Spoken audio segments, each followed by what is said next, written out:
All right, here we go. Well, everyone, welcome. Wow, what a special day it is today. Monumental in so many different ways as you hear the stories today. I am so pleased that all of you are welcome here today at Core Connect Core Summit webinar series, but this is a special one. This is the monumental day, 15th of March, 2021, the day that the new version of the Jobs Act comes alive. And today we have three great individuals who have been there from the beginning. And I think they're going to have a great discussion with you. It's going to be led by none other than Mr. Vincent Molinari from FinTech TV, Molinari Media, and of course, our special guests, Sara Hanks and David Weild. I am going to pass it off to them. Thank you so much to all of you and to the many others who are watching today. Looking forward to a great discussion. Vincent. Wow. Thanks, Oscar, and truly thanks to Core Connects for organizing yet another amazing event. Truly happy Monday to everybody, and an extra happy one for me. I get a little bit of the easier seat with such esteemed guests as David and Sara to sit back and ask the questions, and they get to share all their wisdom. So, I want to jump right in and frame this. I know we have a bit of time here, but there's so much to talk about. It's going to fly by. So welcome to the State of the Jobs Act.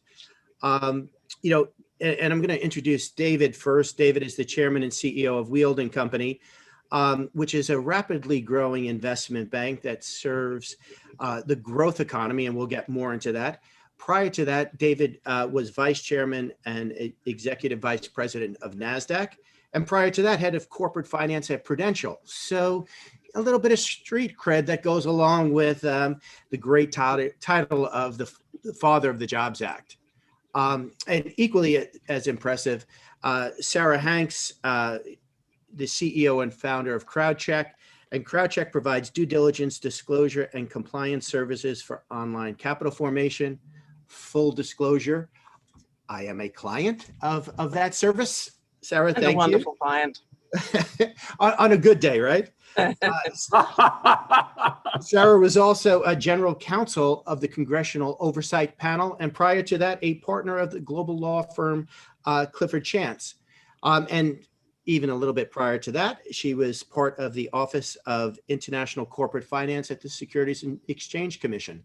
So we couldn't have two better guests with such a deep, robust background on finance, innovation, capital markets, legislation, law, the whole package that really led to their advocacy. And I have to just jump in with one other thing. Most importantly, two dear friends of mine. So this is truly an extra fun session. As you know, we lived a large part of this pre-Jobs Act, certainly Jobs Act and post-Jobs Act journey together. And I think we'll talk about the good, the bad, the ugly, some of the scar tissue through that process, the learnings, and really, I think what's become a wonderful outcome of where we are today on this auspicious day, as Oscar pointed out early. So with all of that, maybe I'll just jump in, and Sara and David, if you want to, give a minute of background, any deeper, and then we could jump into kind of the lead up to the Jobs Act.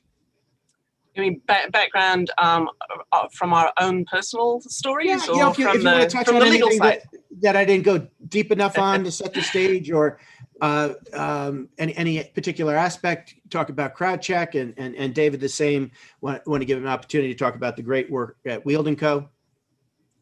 Yeah, look, I mean, first I would say about one of the way that I first met Sara was she was on the SEC's advisory committee on small and emerging companies. And in fact, one of those times that I testified there, you and I testified together. So, she's got a long history, not just with her business, but being interested. And I don't know if it's true, Sara, or not, but I heard a rumor that you had a lot to do with Regulation S as well. Is that true? That is true. Although I always correct everybody when they mentioned the fact that it was named after me. It was named after me and my deputy, Sam. There's a very, very long and involved story that involves Preparation H that I will not go into. We can have a special special Regulation S session. But yeah, that was very much my baby at the time. It's one of the several rules that I was involved in at the SEC. Yeah, so really, that's what happened was I was not happy with when I was vice chairman at NASDAQ, and I was working there during what we call affectionately the bubble rubble, when so many companies were getting delisted, and we worked with the SEC. The SEC was actually very responsive to try and change rules a little bit, or at least create a moratorium so that companies would not get delisted when they so-called broke the buck, because there were a lot of companies at risk of being delisted at the time. And the economy was under pressure, and we were concerned that companies needed to focus on managing their businesses and not being under even further hardship, because of trying to keep people employed and so on and so forth. It was sort of the right thing to do, and the SEC certainly responded that way. But on the executive committee, the operating committee of NASDAQ at the time, I just brought up that how the market structure, had created an incredible delisting machine, and it led me down a path of starting to write. I never expected to see an act pass, but the two things that we did that really got everybody's attention is we looked at the drop off in small initial public offerings. They used to represent sub $50 million IPOs, represented 80% of all IPOs. And it went down to 20% and never recovered. It still has recovered. It's recovering a little bit because of some of the things that are done. Still hasn't recovered because of the aftermarket structure. And then we looked at the number of publicly listed companies, which had been in secular decline, had gone from over 9,000 down to relative to foreign markets, and the United States was on the bottom. And so one of the times that I was called to testify at the House Subcommittee on Capital Markets, which is part of the House Financial Services Committee, I had a congressman say, when he looked at that chart, Mr. Weild, which country is at the top of the chart? And I said, sir, it's China. Said, Mr. Weild, which one's at the bottom of the chart? And he said, sir, it's the United States. And then he said, which one would you prefer to be? And I think that everybody got the message. And I think we're still kind of clawing our way back, that these one size fits all markets that we created in this country that actually work reasonably well for large capitalization, innately liquid stocks don't work for small cap stocks and in the public markets. And if you can't get small companies public, then that means that the gestation periods increase dramatically before they can get a public company liquidity event. And we've gone, actually, if you look in the venture industry, from about a gestation period of 4 years before IPO to about 12 years.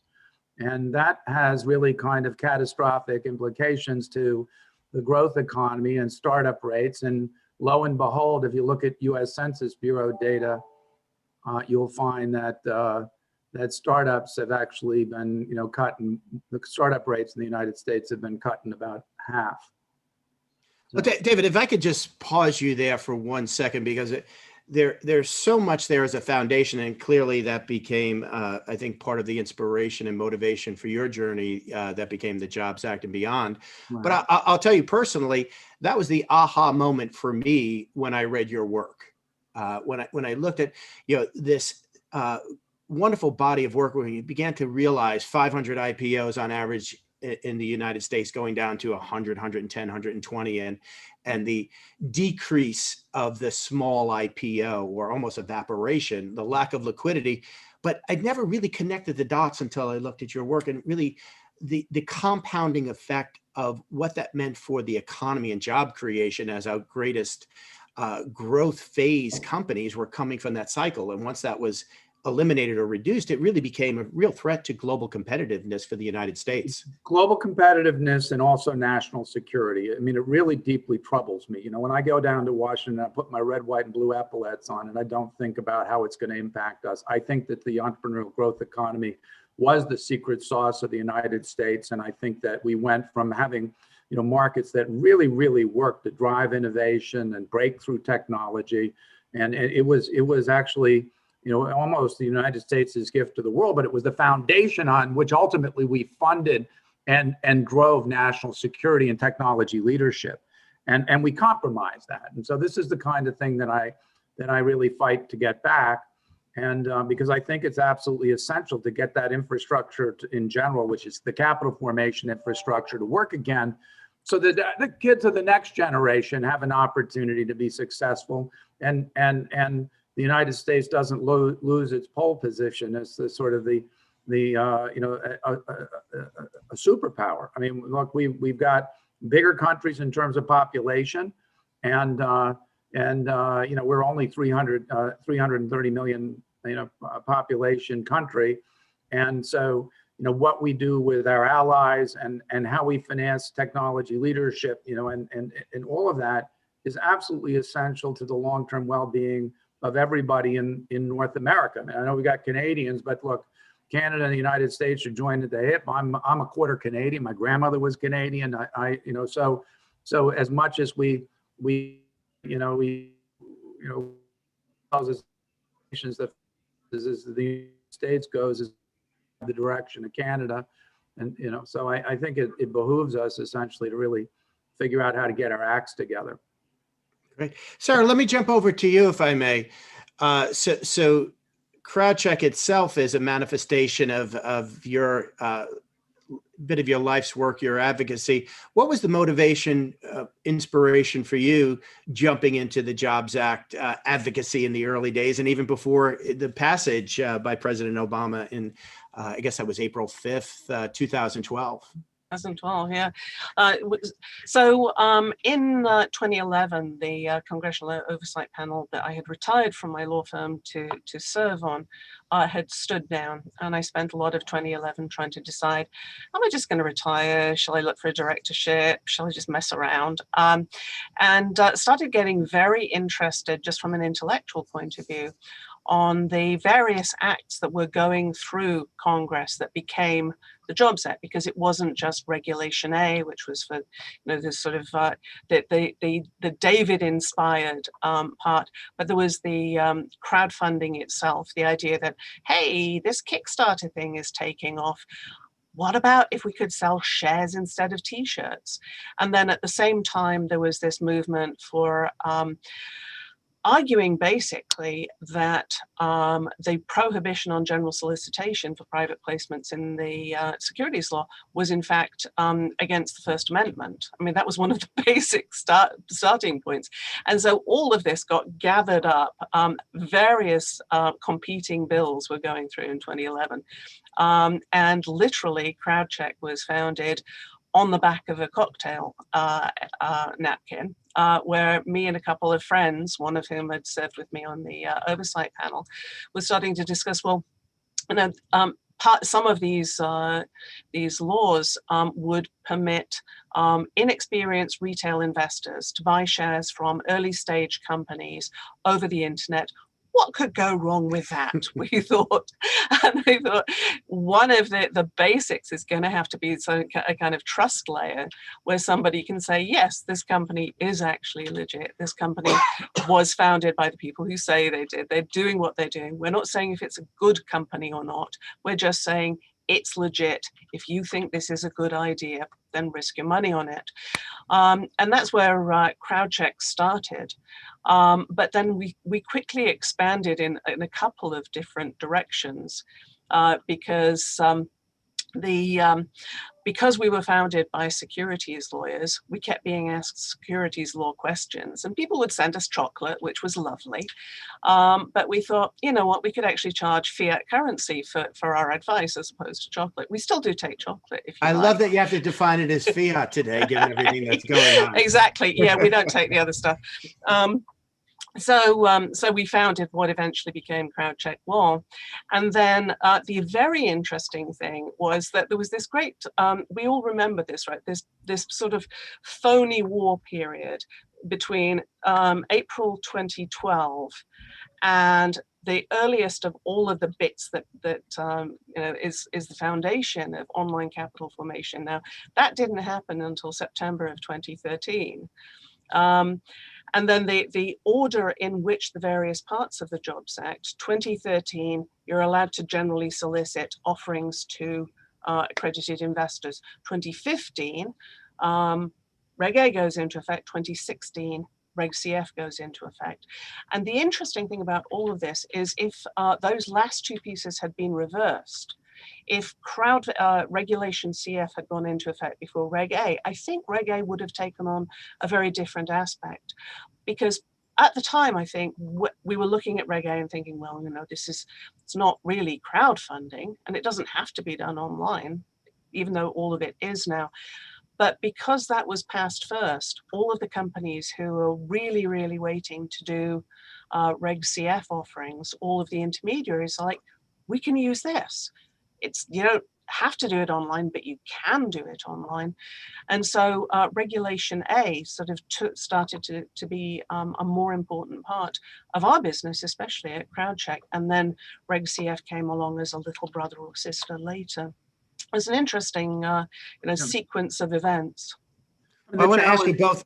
I'm sorry, go ahead, David. I was just saying the challenge with Reg CF, when Jack Coffey was he was on a board of mine. He's brilliant. He was the professor of law up at Columbia University. Was probably he was the most frequently cited academic in corporate securities law and corporate governance, and he actually advised on the ouster of Carly Fiorina at Hewlett Packard. I mean, among other things, and frequent people in the press called him the quote-o-matic, but Jack got into Senate testimony and how he can paint a really scary picture, got on to Reg CF, which was originally, it started out in the House at 5 million, went to 2 million, got kicked over to the Senate.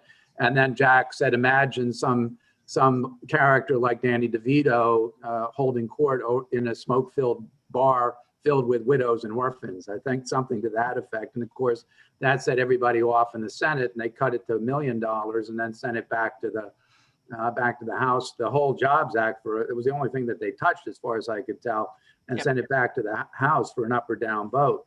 And now, we're coming full circle. We're getting back to the original idea that Patrick McHenry, Congressman McHenry, was the one that originally sponsored the Reg CF bill.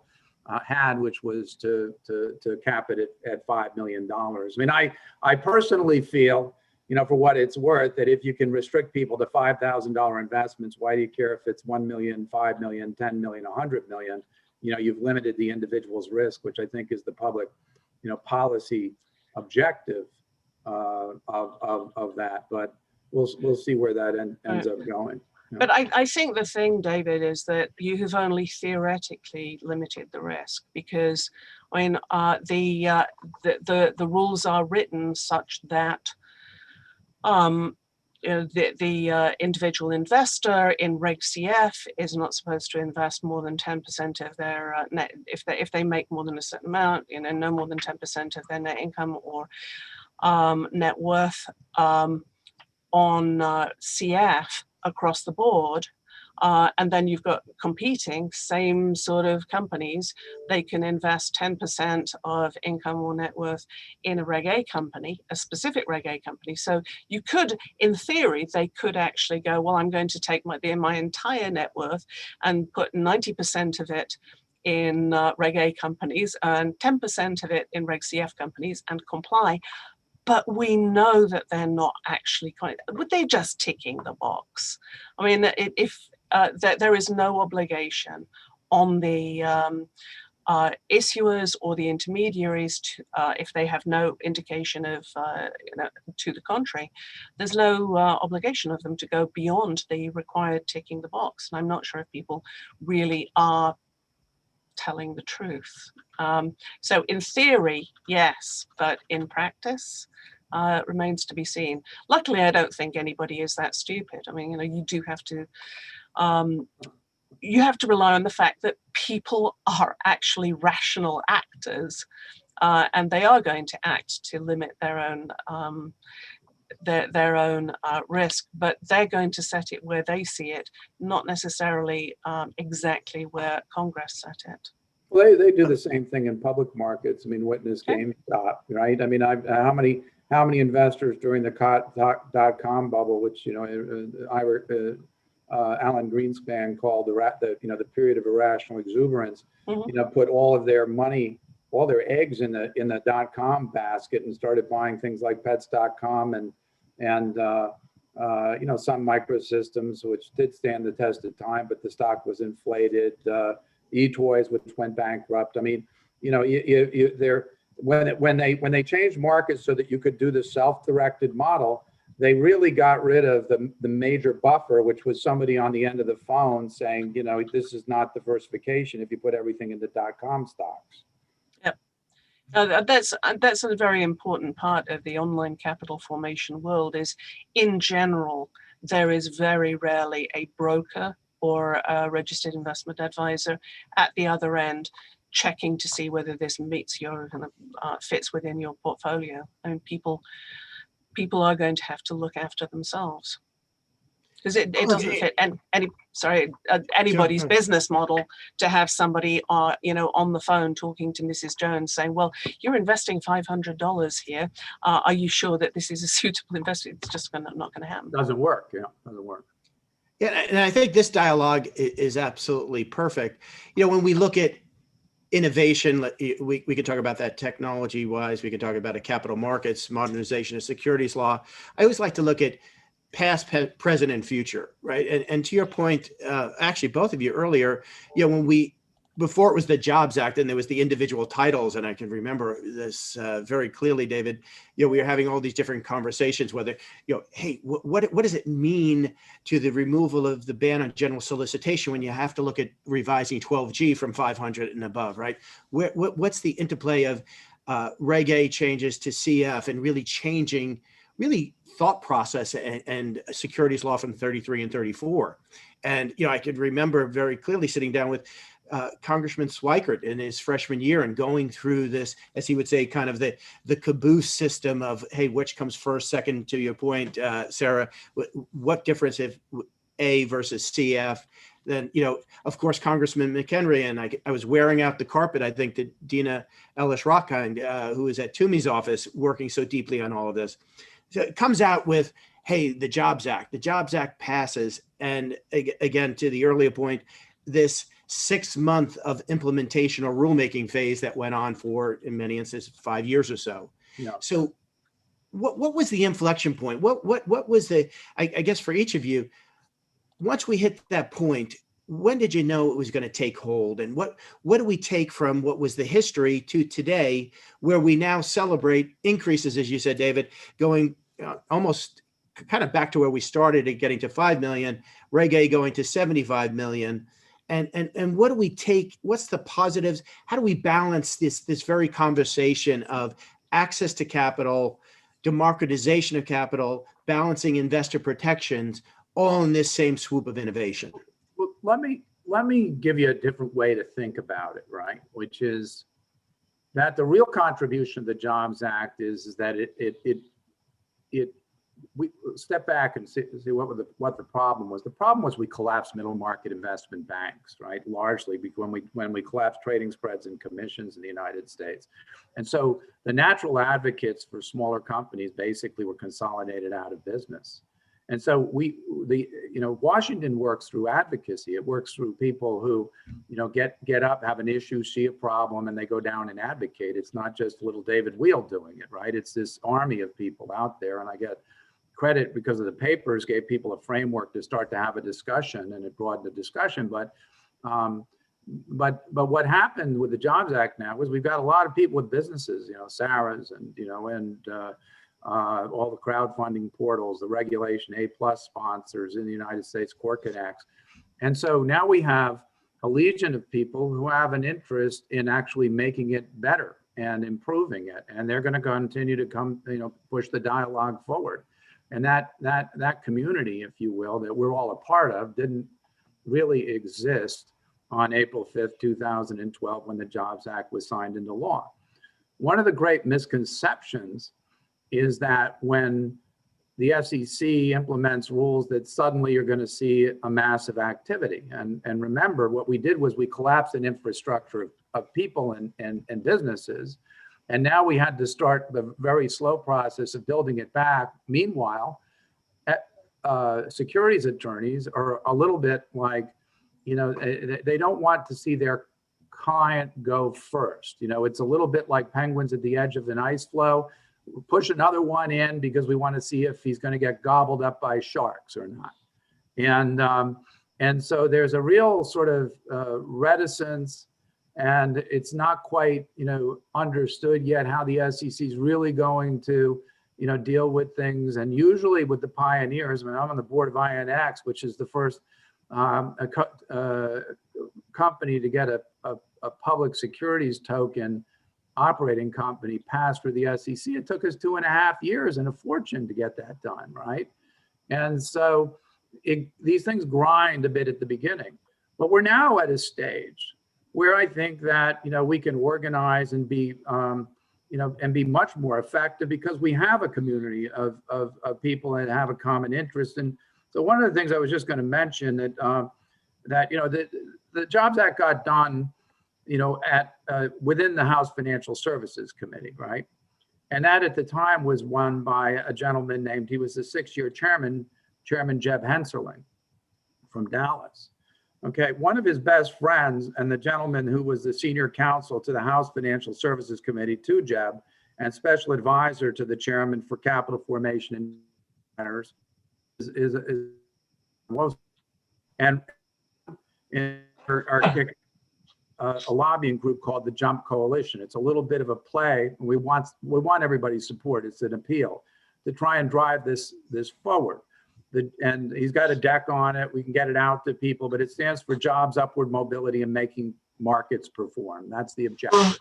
And if we do all of those things together, we should be well embraced down, and it's heavily bipartisan. Those of you may not realize there was another bigger package, an omnibus bill, called which Chairman Henserling referred to as Jobs Act 3.0, that should have gotten passed in the 2018 Congress until President Trump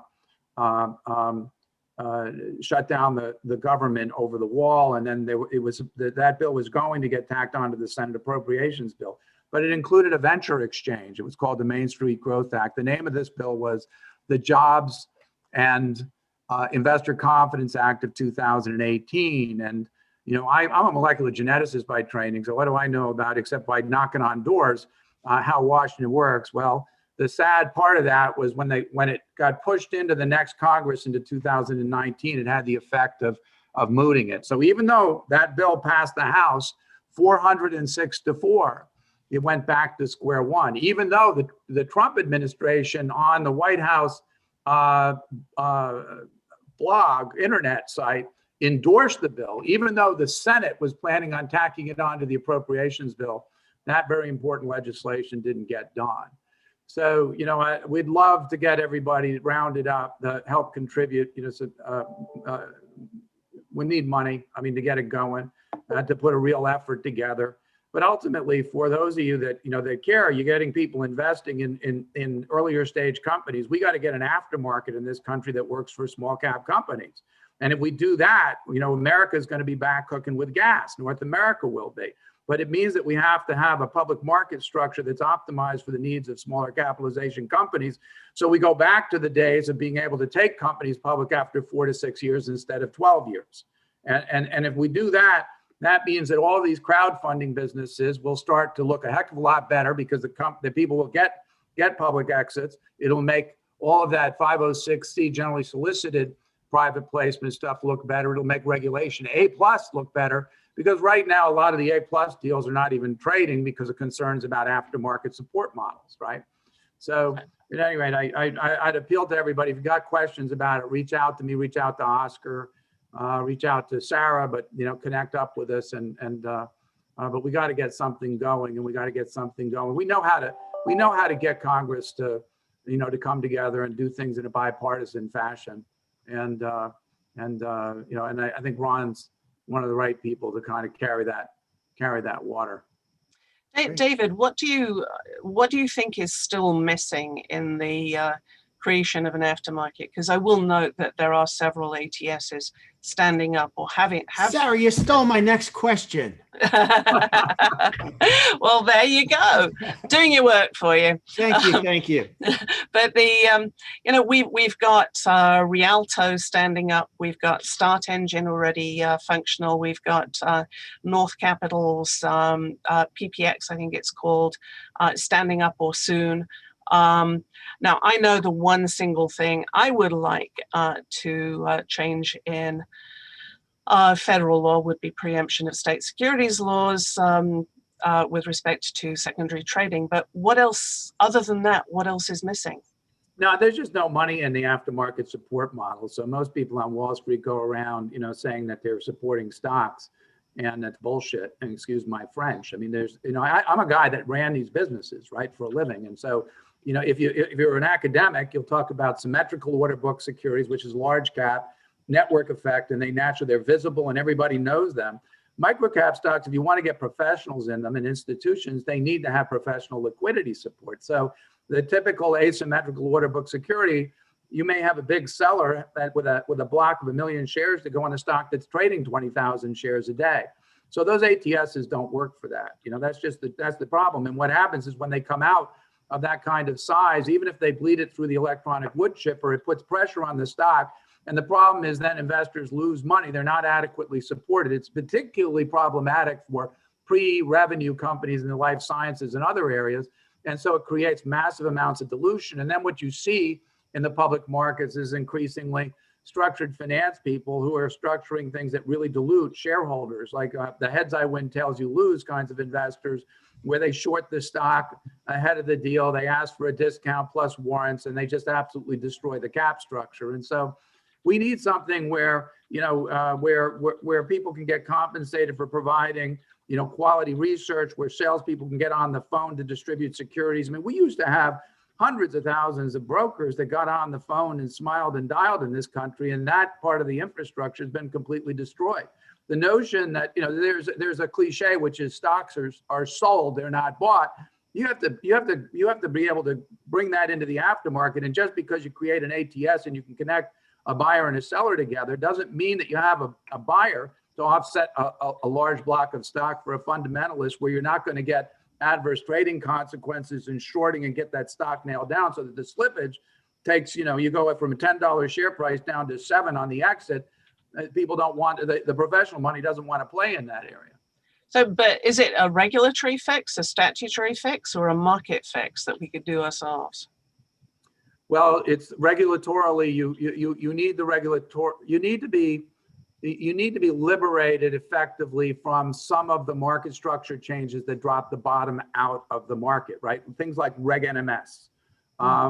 Things like, we have now, we took decimalization, which was never intended to be it's synonymous with penny tick sizes, and we turned it into penny tick sizes. I mean, we have no way to hold a stock at $10 a share any longer. When I got when I have a 1 million share seller, and then get on the other side and find 1,000 share buyers to offset it and keep the stock at 10, like we did in the old days. And that was a high touch business, because you were actually creating the buyers in the process to offset that seller, and then mark it up and put a quarter in it, sell it net to the client. So you made 2.5%. The economics of doing that heavy lift of remarketing shares was completely destroyed. So the people that did the remarketing are gone. And that's why the market fundamentally doesn't work any longer. It's an aftermarket support problem. And ATSs to me are a little bit like pet monkeys. I mean, they're, that you teach to do tricks. I mean, they connect people together, but if you don't support the price of the stock, then people don't want to buy stocks, because the original investors end up losing money in the aftermarket. You don't do anybody a favor. Oh, so I have to jump in there for a second, David. So being an advocate of ATSs and maybe a well-trained pet monkey, trying to learn some new tricks as we go. Look, if we look at the parallel to small cap lack of liquidity, and let's look at Reg NMS, decimalization, and that evaporation of incentive, if you want to call it that. Therefore, Right. those liquidity providers are out of business and no longer there. If we transition over to private market ATSs, trying to get it right, where we have increased issuances quite dramatically of unregistered securities and lack of exit or lack of liquidity. Curious of your view, do you think having at least the availability to post for liquidity is a vast improvement from having no access to liquidity on a private unregistered securities? And then if you are rebuilding, right? So I'm totally with you, having owned trading firms in the past, right? You're creating liquidity typically in that public market, whether that's a hybrid model of having displayed some electronics, but also phone brokered, right? You're picking up that phone to find the other side or a portion. They got sales traders making phone calls on these private market ATSs. I mean, that's in a lot of instances because they figured that, that when there was something coming into the market to sell, they needed to reach out to potential buyers and place those shares. So where it really works, even in private markets now, and by the way, you're largely absolved from a lot of the restrictions that you have in public markets, right? So you can design a market more, if you will, with more intelligence. You can also create greater incentive in that market. But look, if I put up an ATS in the public market, right? I mean, I'm obligated to connect into other ATSs, right? Under regulation NMS, National Market System. That's what it does. And so that means that anybody, even if I wanted to keep my tick size, wide at 20 cents or something, right? And then people step in and they undercut the price.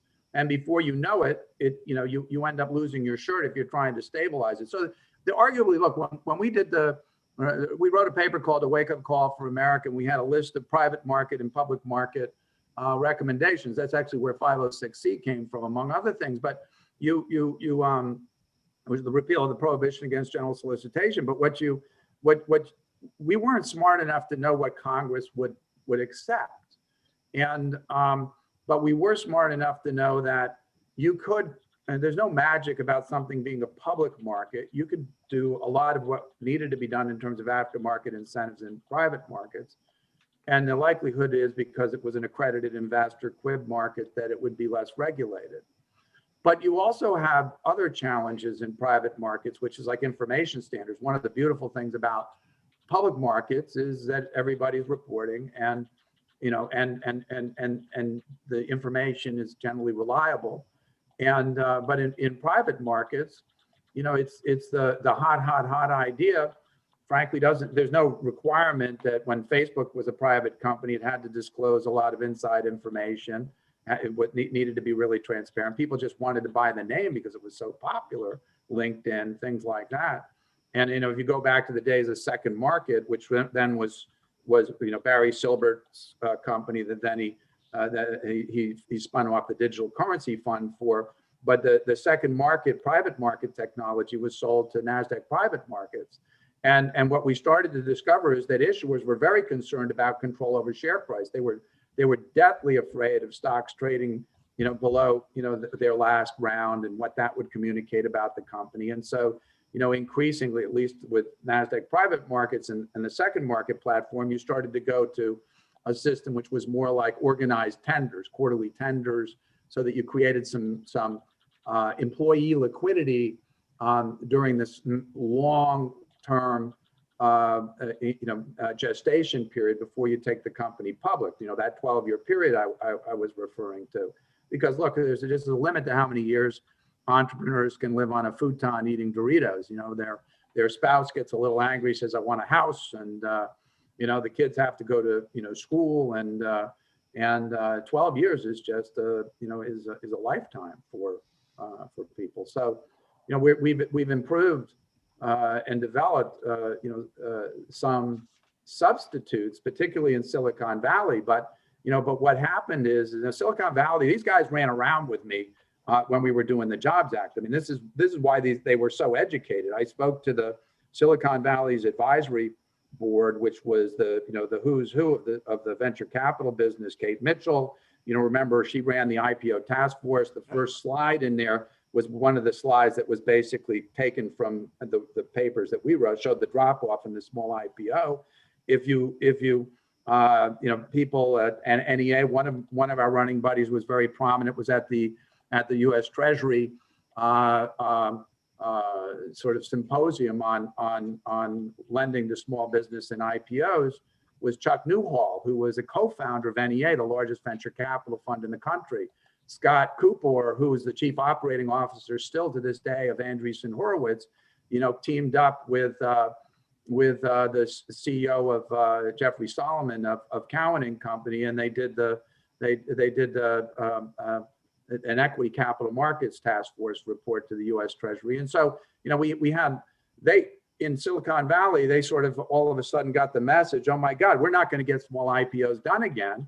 And that helped precipitate or accelerate lots of larger later stage funds that rounded out that ecosystem, which probably put the unicorn phenomena on steroids. But if you look throughout the United States now, we've got have and have not states, and the vast majority of states are have not states. They've seen a massive decline in the number of startups. They don't have a venture capital ecosystem like in Silicon Valley. And I would argue that most other venture capital ecosystems, regional ecosystems, are nowhere near as important or they don't rival Silicon Valley. In New York, a little bit, Austin, Texas, even everybody hears about startups, that most of the companies, when they get to a certain size, they end up transplanting over to Silicon Valley to get financed at later stages. I mean, I got to jump back in there for a second, David, because I think this is so important. And Sara, I'm sorry, I want to come back to you on a specific question on Reg A right after this, but I do think this is essential. And no secret, I am an advocate of ATSs. I wrote early petition in 2015 to amend Reg ATS for the full stack of private and unregistered securities. And Vincent, don't get me wrong. Okay, it's a P solution. It's well, David, I'm sorry, you froze there. Could you say that again, please? I'm sorry. I said I am an advocate for ATSs too. Oh yeah, I know that. Yeah, but I see it as a piece of a solution of a full solution, not the solution in and of itself. It doesn't solve all problems. Yeah. No, and I think that's really kind of what I wanted to bring forward for part of this discussion, David. So, and I fully recognize and I agree with you, a different set of challenges, NMS Securities, ATS, and the connectivity, and you just mandated, right? It's a different market structure at this point, where I do think the opportunity for growth, and maybe it's somewhere between our public markets, the venture exchange, which I know you've advocated for, where we can bring together and create symmetry of information. Much different, I think, when we were having this conversation 2015, 2016, private companies who didn't want to disclose information out of fear of giving something away to competitors, right? The hierarchy of private companies who didn't want to allow reselling because they wanted to kind of have a bit of the handcuffs on employees, right? As we've seen this valuation expansion, which is very much, I think, part of your work of private securities pre-IPO morphing into public company enterprise valuation, right? And that ability to capture that delta, right? And the alpha within that growth, to have the opportunity of an ATS for private unregistered securities that allows for margin, right? That gives that incentive to begin to stimulate liquidity, to post for mark-to-market pricing, and to create some level of standardization and best practice where we can elevate and create liquidity. So I just wanted to bring that forward. And I think it is part and parcel to very much Sara's comment earlier of preempting blue sky requirements, or the work that she's doing to allow secondary liquidity, blue sky requirement filings to make that more efficient for secondary liquidity. So I just kind of wanted to put that forward in a bit of more of a comprehensive conversation around some market infrastructure fixes for private securities. I think that private markets can be made to do the heavy lifting. I think a lot of the work that we're doing is moving in that direction. I think there needs to be more work done. I know why should you have a restriction on trading shares in the aftermarket on day one? There's typically a seasoning period, right? And they have to be architected in a way that you have an aftermarket compensation model for somebody to get on the phone and sell something to go find a buyer, because otherwise it ends up being small trades between small investors, or you end up having to design securities that trade more bond-like, have a dividend associated with them, that kind of thing. So, look, it's a big step in the right direction. As the old adage goes, Rome wasn't built in a day, right? We destroyed the greatest, new industry innovation birthing engine that the world had ever seen. And so it takes an army of people that are interested, bringing their ideas to the fore and tweaking and moving in a direction, pushing that ball up the hill, that rock up the hill until we get it right. And, personally, I'd like to get it right in a public market version and in a private market version. I'm a little bit concerned. Look, a buddy of mine reports to Abigail Johnson at Fidelity. And, he said that Fidelity's view is that all the alphas moved into private markets now, right?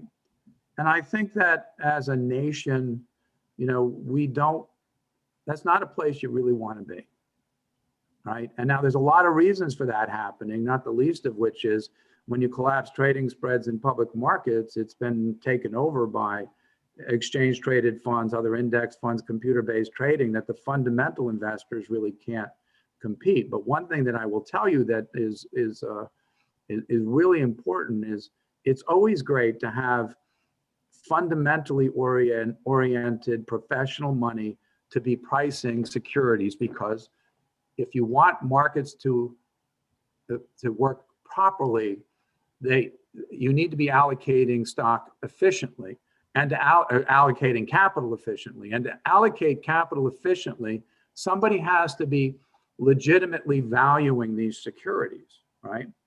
But when there's no money in that part of the business, then the valuation of those securities is never going to be efficient. And I think that creates misallocations of capital. Look at the distortions GameStop. Everybody on its face knows that when that stock goes up, to ridiculous proportions and back down, that there's nothing efficient about that. And guess what? That is one of the things that's baked into the SEC's mission statement. So we looked at we somehow confused investor protection in this country in public markets with the notion of low cost trading, and we went to a low cost trading model in public markets. But what gets lost sight, and this shorthand that the SEC has always done, which is we want to protect new investors coming in as opposed to the investors that are already in the company, right? And arguably, the early stage investors are the most important money because they're the ones that get the business started to begin with. And I think we need to kind of redefine our definition of who we're protecting out there and create market structures that protect, all investors. Couldn't agree with that more. Hey, Sara, I miss you. Sorry. Come on back into the conversation. I apologize. Well, did you want to comment on any of that, or? Actually, while David was speaking, we've got a question for Oscar, actually. Is there a way for people to raise questions directly with David? Since I've actually seen some emails asking me to ask David, for example, why an ATS for Reg A Plus would be subject to NMS. I mean, would it? Well, I look. You're the attorney. You should have a better idea than I am. I mean, I don't know the answer to that question, right? But I mean, Reg A Plus, as you know, Sara, it sits in a kind of a funny place in the law. It's sort of an exemption from public registration, but yet you're a publicly reporting company now under. Yeah. Well, you're a sort of hybrid. I mean, yeah. I mean, the thing about the ATSs that have stood up so far is they are very much peer-to-peer. I mean, it's a sort of, to go back to the whole democratization of capital, they are very much a, eBay type thing. Retail person one, retail person two, one is interested in buying, one is interested in selling, and you've got a matching engine, and that's it. There's no market maker or anything else. Now, to go back to one of the things that you said earlier, I mean, maybe we do need that, but where they are at the moment, I think that the answer would be NMS wouldn't apply to the ATSs that have stood up in their current form. And Vince is nodding. So because no question about that. Having had an approval for Reg A plus ATS, currently no mandate for that to adhere to NMS. Right, and maybe the bigger challenge then to really getting behind it in the aftermarket is the whole blue sky issue, right? I mean, what do? You end up if you want to get out of aftermarket blue sky, I mean, there's still some complications on blue sky, even though the intent of Congress was on the primary distribution, the capital raise under Reg A. The intent of Congress was clearly to get them out of the 50-state blue sky, and still in some places, you still end up needing a broker to do it.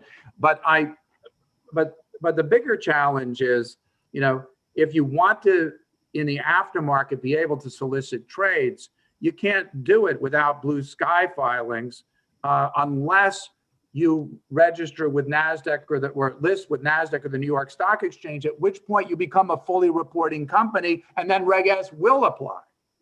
Yeah, but the clunkiness at the moment. I'm sorry, Reg NMS will apply. Yeah.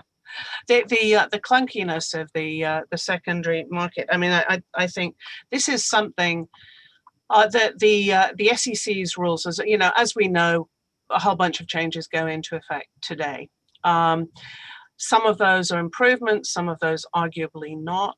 I know there's many opinions on some of the changes. But when you look at what the SEC proposed in 2019, and then what in the concept release, where they said, should we change this? Should we regulate sales and not offers? Should we do away with the entire concept of integration? Should we permit QR codes and TV advertisements? There was a whole bunch of questions raised in the concept release in 2019, where some of us, including CrowdCheck, said, yes, do all of those things, please. Make a big change. And then when the proposals actually came along in 2020, just about a year ago now, they sort of picked the low-hanging fruit, and some of the things, apart from the bump from 1 million to 5 million, most of what they did was not controversial. They did the easy stuff. One of the hard things that they raised in 2019 was state preemption of secondary trading. They sort of hinted at it. We said, please do this. They didn't do it because it would be incredibly unpopular, obviously, with the states. But so we are left now with state preemption at the primary level, and then at secondary level, you need to go through all of the various requirements. Some of the states say if you Reg A, you're fine. Others say if you get into mergent, as Vince has mentioned, CrowdCheck has its own 50-state solution for secondary trading, TradeCheck, but it's clunky. It's expensive. It's a product that we sell, but I wish we didn't need it. We introduced it because our first choice, which is please preempt, didn't happen. And that's one of the areas that I think I can't see the current commission changing that. So if there is a solution in the next 4 years, it's got to be a legislative solution. Not really seeing that happen at the legislative level either, but it's a structural problem.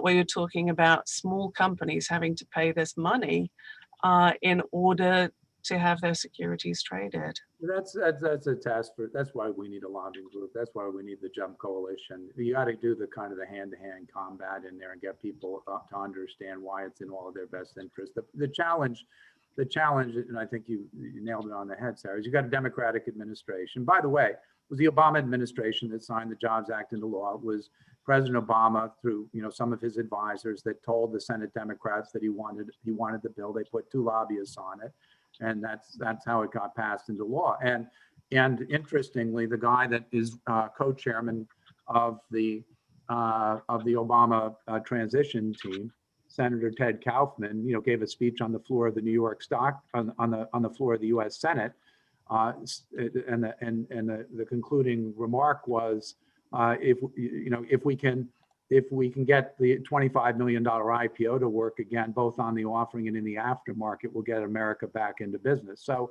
I think that these guys have a lot of appetite, but the politics, as you point out, the irony is that the Republicans in most areas of government tend to be pro-state, and Democrats tend to be federalists. But when it comes to securities regulation, you flip that. And in this case, states like Massachusetts in particular, but New York, California, they tend not to want to have their local state regulation usurped of securities. And so, you can bet your bottom dollar that the state securities regulator of Massachusetts, if we go down this path of trying to get a preemption of state regulation in the aftermarket for Reg A, which is something that really needs to happen, it's going to be a grind for a Democratic administration with major Democratic states. That's just the challenge. Sara, if I can come back to you on this point for a second, and David, I think you're so spot on when we talk so many times about legislative intent, right? And the outcome tends to be particularly different at times when you go to an implementation phase. Sara, we talk about blue sky preemption, and again, significant difference in perhaps in the issuance and the secondary liquidity aspect. You talk about trade check, and I know you say it's clunky, but again, I look at that as past, present, and future. If we are indeed perhaps in a legislative environment that is not going to move the needle on preemption, whether even on the secondary space, you have market participants like yourself. You have a good friend, Sherwood Nice with Gord, right? Market participants coming to bear to try to solve for a pain point. So I'd love you to just talk about trade check a little bit in that journey, because I do think that's a vast improvement in trying to create a systematic approach, although, as you said, clunky, not where it could be in the future. But why is that so important for secondary liquidity today? Yeah, I mean, this is sort of starting from the legal point. As we said, preemption applies only at the issuance level. For the issuer, it does not apply at the state level. And so at the state level, you've basically got state securities laws that say all transactions need to be registered or exempt with our state, and everybody's got a slightly different one because nobody even takes a model statute and implements it the same way as everybody else does. But so you've got these state securities laws, each of which are slightly different, which say in order to buy or sell securities in our state, in or from many of them, then you have to be registered with us or exempt. And then the exemptions go for secondary trading, isolated transactions, some broker transactions, some transactions, all transactions on a registered exchange and a national securities exchange, as David pointed out, there's an exemption for. So there is patchwork of exemptions at the state level. Many of them have accepted if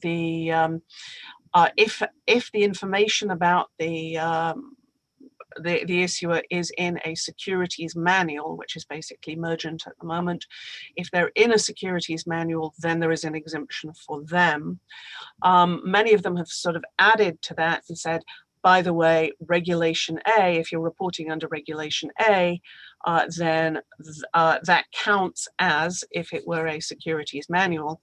And so the trick is to get the securities into the securities manual, which we do, and as you mentioned, the competing products do too.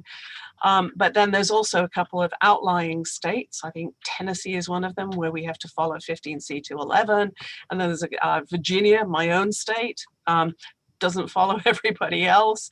There's a limited number of transactions, so you've got to code to make sure that no more than a couple of, nobody does more than one or two transactions. And then you've got California, bless California, which is a complete outlier where you actually have to go and do a filing, which we do. And so, yeah, it's clunky, it's expensive. We're lawyers, and compliance folks, we make money from doing this thing, but we don't want to make, this doesn't add anything to investor protection. The investor protection that you get from Regulation A is compliance with the ongoing reporting of the Regulation A disclosure. That's where the investor protection is. Audited financials every year. That's your investor protection. You don't need the other stuff. And I know the states, I've got friends at the state regulators. Some of them were absolutely superb securities lawyers. This is obviously a place where we diverge. That's where we are at the moment. I historically have been very frustrated that I think that, I think there are a lot of people in the industry historically that have done really outrageous things and moved around and never been prosecuted. And I wish they would just, take it from prevention and all the things that are really kludgy and harm capital formation and just get much more aggressive on the enforcement side. If you got evildoers, you can figure out who they are because they have a pattern. It's not just one instance, throw them in jail, for Christ's sake. But that's so that you can kind of let the rest of us do our thing, help contribute to the economy. There is no sin in failing, right? I mean, if you work hard and you're honest and you're doing what you're supposed to do, the vast majority of early stage businesses don't succeed. But that's the price of success. We learn, in those failures, we get better, we create an entrepreneurial nation, we succeed, over the long run better because we try. And that's been historically, I think, one of my greatest sources of frustration with the emphasis on the securities regulation front. It's not enough enforcement of evildoers, really systematic, not the guy that makes an honest mistake or a problem, the foot faults and things, but people that are, that were doing pump and dump schemes and God knows what else, and loosen it up so that people can actually, contribute, create jobs, innovate. The next successes. The solution for global warming is going to be an engineering and an entrepreneurial solution. Mark my words. It's the energy, renewable energy solutions or engineering solutions, innovation solutions. They generally don't come from large corporations, and so, we harm more people than we help by taking these sort of very restrictive views towards capital access for smaller companies. So another great segue, David. Thank you. So as we think about fostering innovation, job creation, and really the brain trust that we do have with increased access to capital, great day to talk about that as we have revisions in front of us on today on CF and Reg A. I want to jump to Sara first. Sara, I don't know if anybody's lived the journey more of Reg A approval going effective than CrowdCheck. Tell us a little bit about kind of some of the trials, tribulations, and where we are today. What looks like a loosening and greater activity. And what do you think today does to continue to perhaps spur that forward? It's going to be interesting to see what happens today. In the very, very, very short near-term future, I hope that they're going to fix the fact that we haven't been able to make filings for 5 million this morning because the EDGAR system apparently wasn't updated so that when you put in the number of the securities, if you enter more than 1.07 million, you're getting rejected. So I'm hoping that somebody has fixed this by the time we get off this webinar. Hopefully they're watching. Hopefully they're not watching, and hopefully they're putting the codes in for the right fields. No, I'm sure they're working on it. There's always something, isn't there? So that's the very short-term future. Those of us who were planning to look to see what the filings we're going to show, I think it's going to be a sort of near term, over the next couple of weeks, we will see whether the predictions, which were that we're going to have slightly later stage companies coming in. There's some of the companies who might have been thinking of doing a Reg A will do a Reg CF instead. So we might see slightly larger companies. So that might be one of the things that happens. I think one thing that has had an impact over the last few days is miscommunications about whether you needed audited financials for going up to 5 million. There was some debate last week about whether or the SEC had or hadn't changed the relief for first-time issuers. They have not changed it, so if you're seeking more than $1.07 million, you are required now to have audited financial information, which was a quality improvement from the SEC's point of view. But there was a little confusion about that, so I think there's a lag in some of the companies getting filed. So we're going to see over the next few weeks, are there more? Are there larger? Are they, quote, better companies? That's certainly what people were predicting.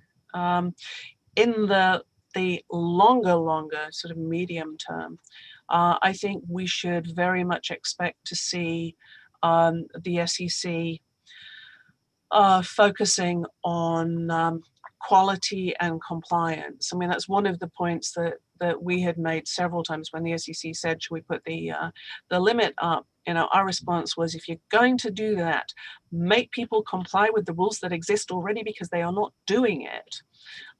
So I think both intermediaries and issuers are going to see the SEC looking at some of the problematic practices, which we have identified a number of times.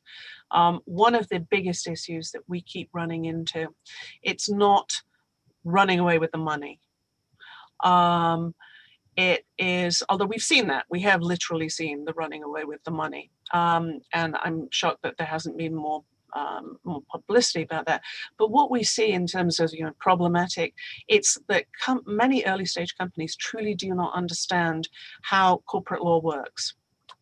So we have conversations with the issuers along the lines of, okay, who are your directors? Right, well, he's the CFO and he's the tech. No, that's officers. They're different than board members. Okay, what do the board members do? So misunderstanding how a company is structured and who is responsible for what. And then misunderstanding things as basic as, how do you create new securities? Have you approved your preferred shares? Yes, we have. Here's the board resolution. Okay, but we're not seeing the filing in Delaware. What do you mean we have to file in Delaware? So we've seen companies who have gone out there and sold securities that do not exist, literally do not exist. And that takes a fair amount of fixing. So I think there will be pressure by the regulators, both FINRA and the SEC, on the intermediaries in this market to hold people's feet to the fire and make sure that compliance happens, or at least I hope so. So it's a sort of medium term. And in the long term, who the heck knows?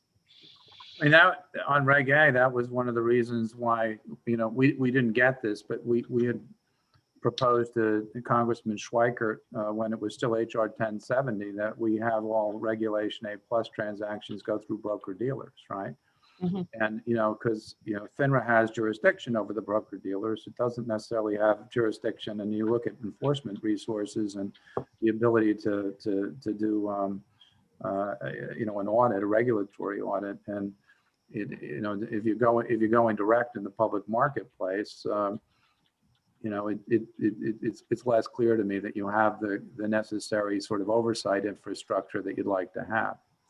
That's a really good point, David, because I mean, one of the important things about the broker dealers are, their function in this market as gatekeepers. And this is something that I will make a prediction on, because what we've seen in Regulation A is, as you say, broker-dealers not mandated. Many of us do recommend the use of broker-dealers, because if you don't use a broker-dealer, in order to sell into certain states, you have to register yourself as an issuer dealer. That's a pain. And the broker-dealer, they've got the imprimatur, you've got the gatekeeping function, you've got the discipline, especially in valuation, because we do see these astronomically aspirational valuations, shall we say. And so broker-dealers sort of put a bit of a cap on that.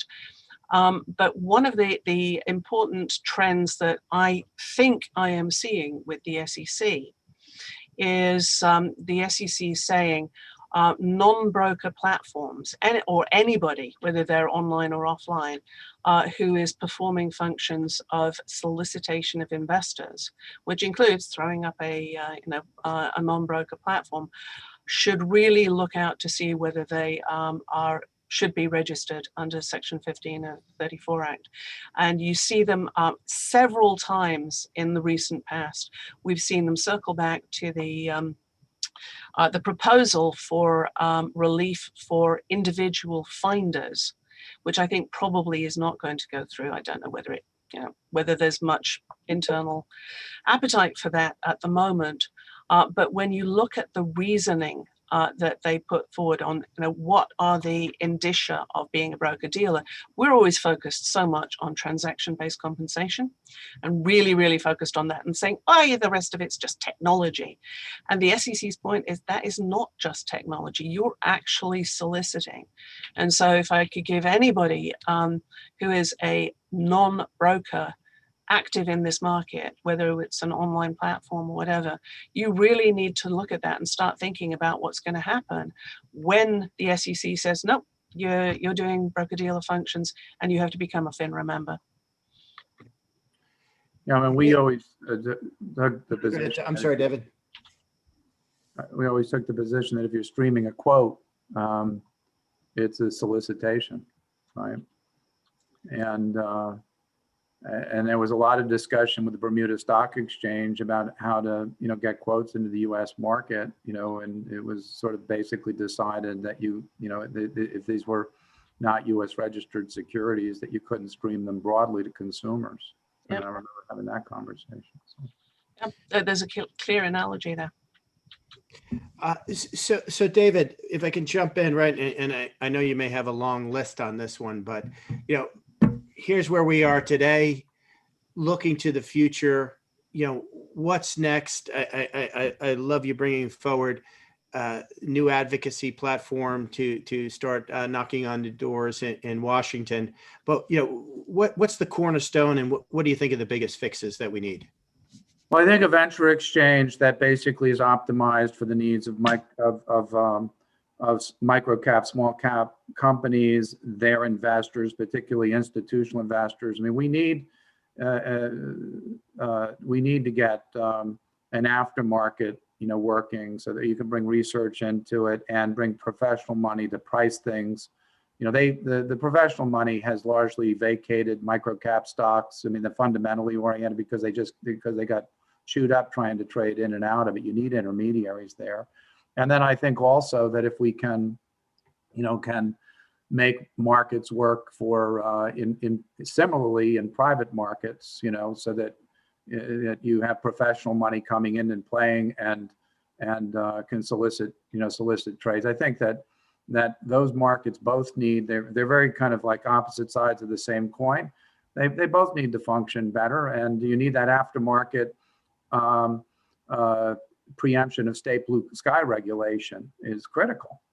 To get it there, you need a safe harbor. You should be able to trade things immediately. I mean, why do you wait 3 months, 6 months, whatever your attorney says? I mean, you should be able to trade it, right away. And I don't think it serves any. Look, I made a career down at the SEC being a little boy in the emperor's new clothes, saying, why do we do it this way? Why do we care who we solicit? And that 500 share increase, I actually set a 500 share limitation that went to 2,000 in the Jobs Act.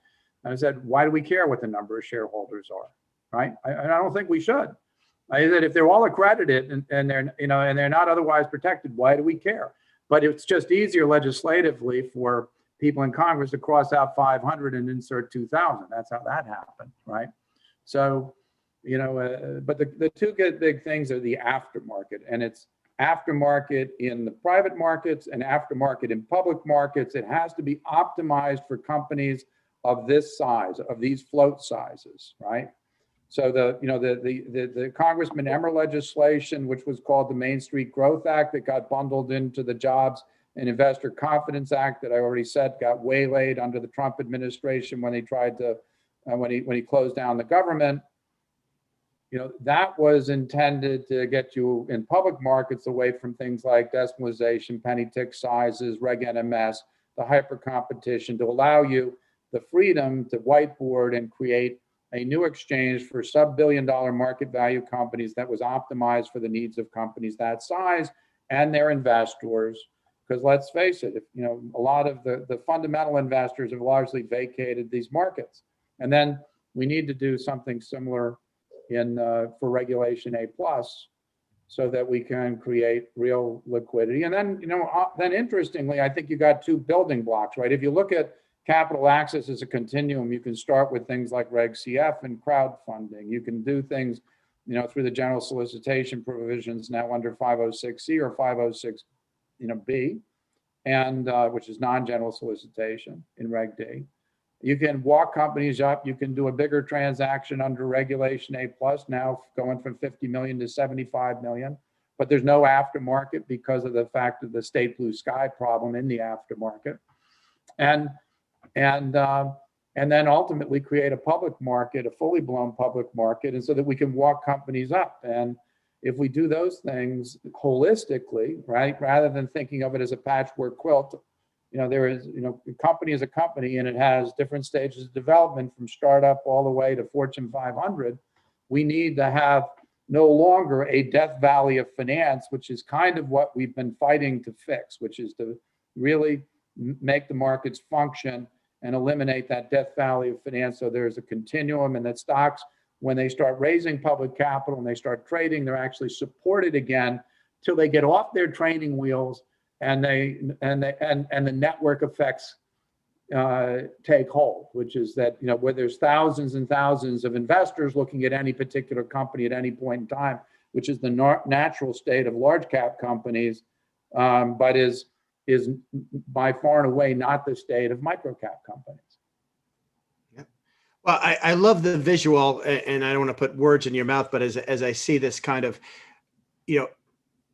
heavier lift, getting some of the private markets stood up a bit more efficiently, and that access to secondary liquidity on a comprehensive basis to kind of hand off to the venture exchange equivalent, to perhaps then the handoff to a national market exchange. It's really a holistic, systematic approach to that capital formation process, and getting back to, I think, the beginning of your conversation of redefining or reevaluating who are we protecting from whom and at what stage, right, as we look at investor protection.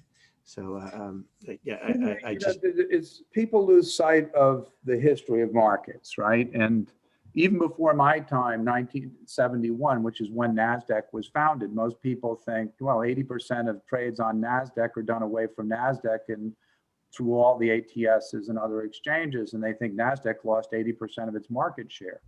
No, NASDAQ gained 20% market share. What was that? Because NASDAQ in its infancy was a trade reporting facility. There were no electronic transactions on NASDAQ. And, and actually at that time, the New York Stock Exchange thought that IPOs were too risky. The NYSE would not do initial public offerings except for companies where it was a spinoff of an already listed. Oh, that's it. I never knew that. That's interesting. Wow. Yeah. So NASDAQ in its infancy was that's why they called it the over-the-counter market, because the trades were done upstairs in the firms and then reported onto the NASDAQ trade reporting facility. So, then we went down this path of electronic markets, and I think that people didn't understand the importance of being able to do a telephone quoted market, hold a stock price there, move a big block of stock without having it get crushed. Because of course, if you're a large investor and every time you come into the market, they push it down 3 points and you get your lungs ripped out on price, what are you going to do? You're going to May I have some more, please?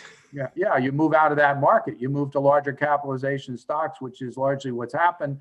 And here's a little bit of trivia for you. You know, we used to cover almost all 13F reporting companies, of which there are over 3,000 institutions in the United States. When I was at Prudential Securities, we had 8,000 retail brokers. They got covered in the institutional equity sales force. They got covered by the middle market sales force, institutional sales force. They got covered in the retail system, but they all got covered actively. What's happened now is that most of the big Wall Street firms are covering 60 institutions, and that's it. They cover 90% of their commissions. Everything else is they're an order taker for, because there's not enough commissions generated by the smaller institutions to make any money from, because under the current system. So what happens is those smaller accounts don't have the liquidity constraints. They would be the natural long tail buyers of most small cap public companies, but they're not getting actively covered. So the game has become on Wall Street, because there's no alpha left anywhere except on the calendar, is to systematically underprice new issue equities, IPOs, the big ones, to the top 20 institutions, and then have an expectation that they're going to reward you for the alpha that you generate at the detriment of the company.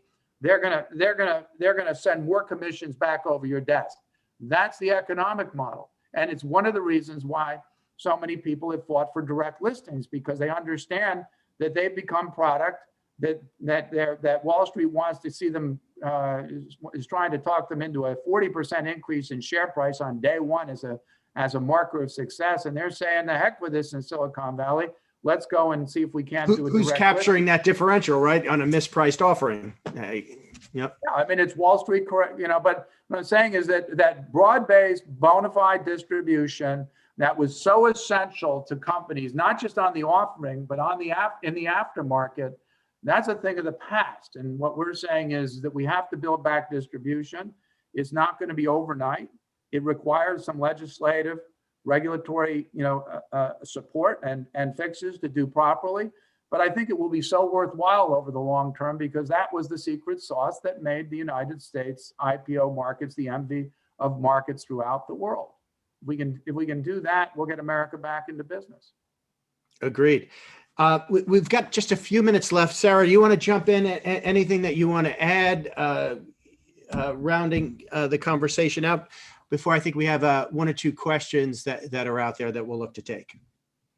No, I think I've done all of the predicting that I can usefully do, and I would just say, I mean, we need to watch out for the SEC to take a slightly different tack, and so the intermediaries should be very concerned about, enforcing compliance.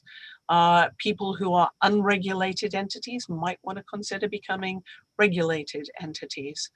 And I'll leave it at that. You said that so politely and calmly, Sara. You just might want to think about becoming regulated. You might just want to think about compliance, Well done, thank you, Oscar. One thing, Vince, I would say, and I don't have a crystal ball on this, but when I testified in the wake of the flash crash, it was Gary Wensler, who's now nominated to be SEC chair, and Mary Shapiro, who was the then SEC chair.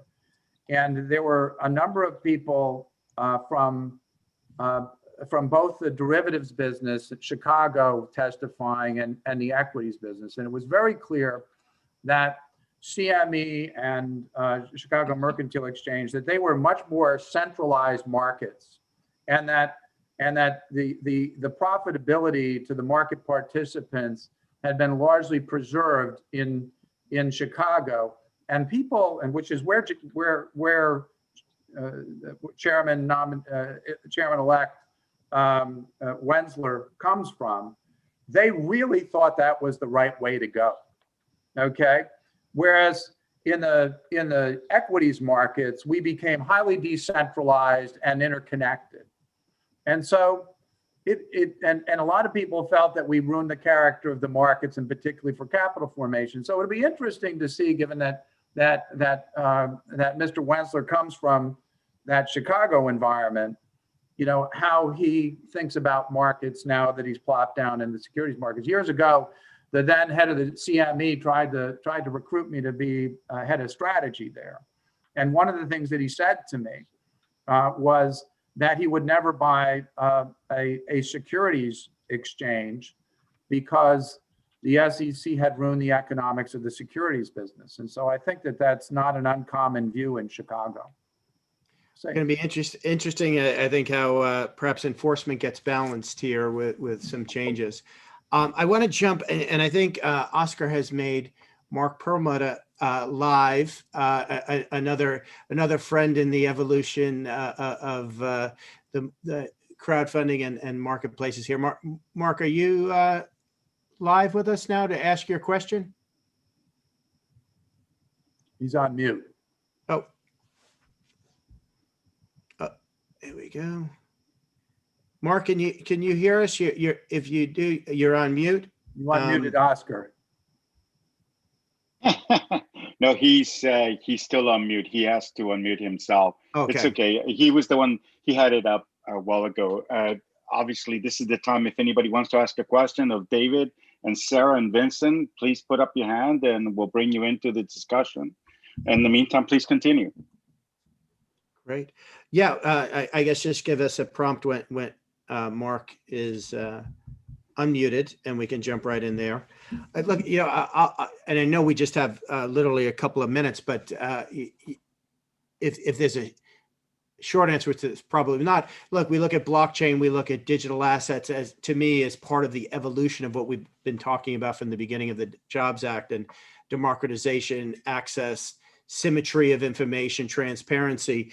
Curious, David and Sara, how you may agree, disagree with that. Where do you think perhaps the place for blockchain is in this environment? Well, if I could start there, I think it's just a tool. It is a method of recording things that happen. And as far as we're talking just about blockchain in the background, it should be something that the SEC, at least at this point, is comfortable with. When we're talking about blockchain and its and its children as a product, then you've got a slightly different answer, which is it's still very difficult to get anything other than here is a share, it is represented by a token through the SEC. If you've got anything that is something other than absolutely straight debt or equity represented in digital forms, I think they're comfortable with that now. It's the other animals that are more difficult.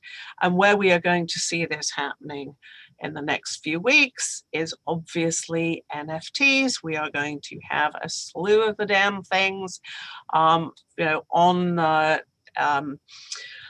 CF, and it's sort of one of the things that we have to look out for is when you have an asset, whether it's a digital asset or a sneaker or a racehorse, one of the first things you have to ask is the method by which you're holding an interest in it a security? Because if you hold an NFT or a racehorse directly, it's a physical hard asset, even if it's a digital hard asset.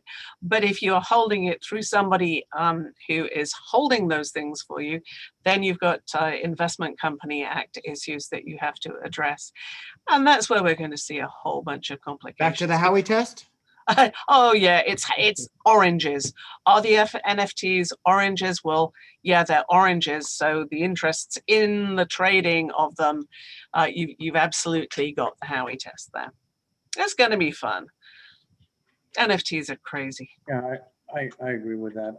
I've always looked at blockchain and look, you got blockchain smart contracts, which the software layer can automate and do some wonderful things. Core Connect's based on that, except you're a closed system, you don't trade tokens. I mean, I think that when you get the challenging part has been tokens and keeping track of them and being able to afford people the same protections with tokens that you do traditional securities. Whether somebody does something stupid and loses a cyber wallet, or you have a divorce and they have to freeze a securities account. Normally the court would do that, the marital assets, but you can't do that necessarily with token. I think that a lot of the protections that have properly been developed in securities markets ultimately are going to be emulated and afforded in token markets, for want of a better description. But the big lesson for me has been the constipation in U.S. Markets is largely because of the interdependencies between, you can't get a token listed on NASDAQ or the New York Stock Exchange. So if you issue a public token, which we did with INX, you're stuck in blue sky, hell. And even though you otherwise might qualify, the other part of it is if you're still got a crossing the chasm challenge with the adoption of tokens, right? It's just another form of transacting and settlement, just the way that, we had physical certificates and then we had a digital representation through DTC. You'd love to be able to deposit tokens into DTCC so that then those tokens could be reflected in somebody's E-Trade account or Morgan Stanley securities account. No reason why you shouldn't be able to do that. So, each of those sort of, gatekeepers needs to play ball.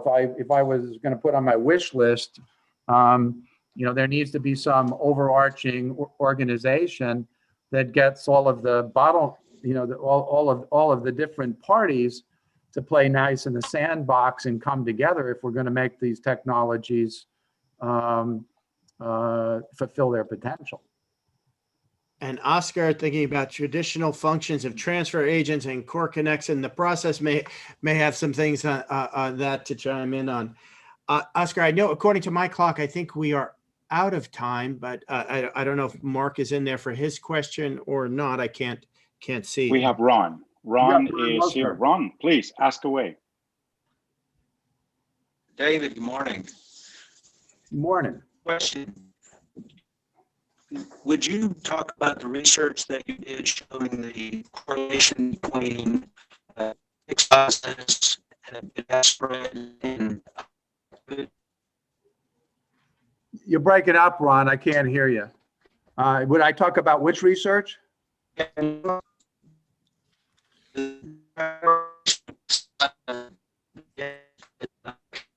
sorry, I can't even help you there, David. Can't hear you. Yeah, Ron, I'm sorry, we lost you pretty much there. Yeah, his signal is completely out of whack. Obviously, everyone would love to ask questions of David, Sara, and Vincent. Well, I mean, look, he worked for the guy that whose committee got the Jobs Act done. He was the guy. That's Ron Wosner. Ron worked for Jeff Henserling, who was a 6-year chairman of the House Financial Services Committee. So it would have been great to have him ask a question. I'm sure we'll be seeing him again soon. Vincent, thank you. Sara, David, thank you so much for a wonderful session. Thank you, today. Oscar. It was, it's an enjoyable ride. I got a lot of great takeaways, and today being the memorable day, no memorable day goes without bumps, right? And it's and today's a doozy. Today's a doozy. Nothing like trying to get an IPO effective on a day when your examiner decides that they're going to move offices. That's happened to me twice in the past. Yeah, Ouch. Today it's I don't know. I need a large enough hose to put out everything, and it just it's coming at it. But it was great. I'm glad we're able to record this moment for different reasons, because we can reflect back and see what changes. And for me personally, it's been such an enjoyable journey. It really is. I've never strayed, and I won't. The excitement that I have today is the same one I had over a decade ago. It's still as high, and I do see that we're eventually going to get there because the momentum has started. I think that's the most important thing. And the other takeaway I got from you, Sara, is that I do agree 100% with you regarding the point that the market is going to change. We need it to change. We needed to get it. The regulators are going to come in, or all of us are going to have to start being the watchdog for them in order so we keep operating the way we are effectively. So I can't wait to have all of you back again. To everyone else, this is live on on our YouTube channel, Core Connect, so you can watch it again at coresummit.io. If you want to reach David or Sara, their contact details are right there at the Core Summit website. You can find them both on LinkedIn. They're going to be very swamped this week, but after this week, I think they both should be coming out soon. And we're going to bring David back because there's going to be another version of Job Jack. I won't sneak it in today, but which is excitement for all of us. So thank you all of you today. Looking forward to seeing you again soon. Take care, everybody. Thank you. Everybody. Have a good one.